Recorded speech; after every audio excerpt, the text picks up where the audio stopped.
Ron. Thank you very much for all three for seminars. Wonderful, thank you. My question is that you said that you had the blood of our Lord examined by the Israelis. That's correct. What was their determination of that? Okay.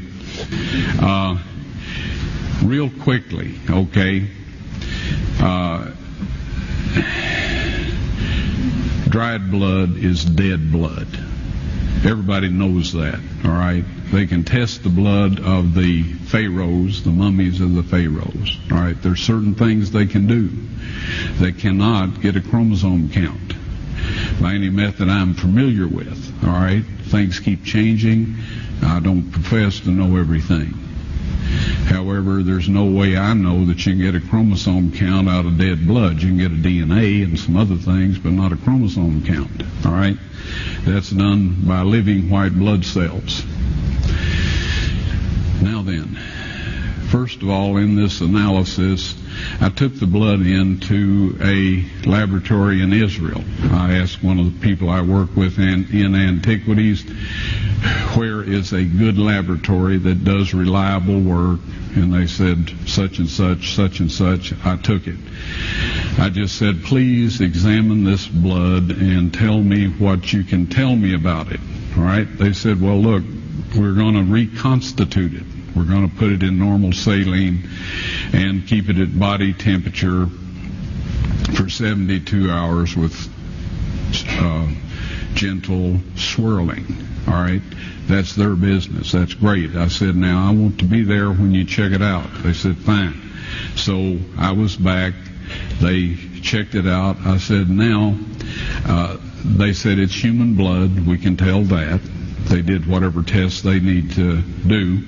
And then I said, take some of the white blood cells and put them in a growth medium and keep them at body temperature for 48 hours. And they said, well, that'll do no good because it's dead blood.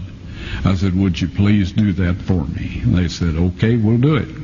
So anyway, I said, I want to be there when you take it out and examine it.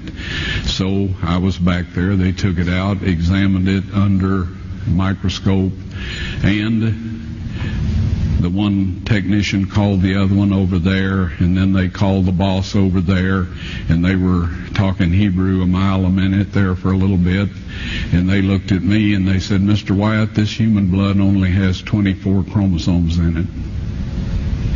Everybody else has 46. You see, 23 from your mother, 23 from your father, 22 autosomes from your mother, 22 autosomes from your father.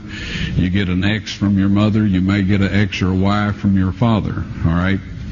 This blood had 23 chromosomes from the mother's side, one Y chromosome only.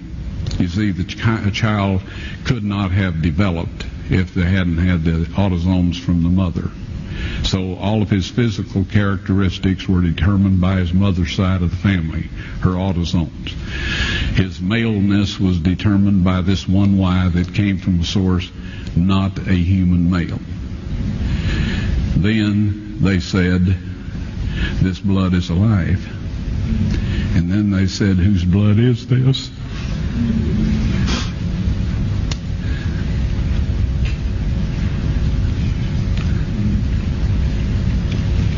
I said, it's the blood of your Messiah.